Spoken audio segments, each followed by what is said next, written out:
எந்த அடிப்படையில் அடுத்த ஆட்சி நாங்க தான் என்று சொல்கிறார் ஸ்டாலின் என்று கேட்டால், எங்கள் திட்டங்கள், ஆட்சி செய்யும் முறை, நிர்வாக திறமை என்று வாய்கூசாமல் சொல்கிறார்கள் திமுகவினர்.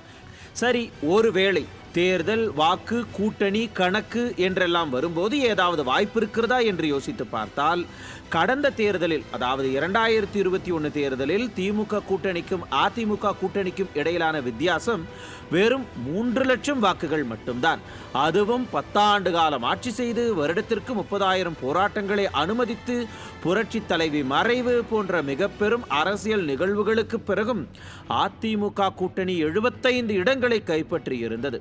ஆனால் கூட்டணி கட்சிகளை மட்டுமே நம்பி களத்தில் இறங்கிய திமுக அதன் கூட்டணி கட்சிகளின் தயவால் வெற்றி பெற்றது. இப்போது கூட்டணியிலிருந்து எந்த கட்சியாவது வெளியேறினால் அது இன்னமும் பல்வேறு சிக்கல்களைத்தான் தரும் திமுகவுக்கு.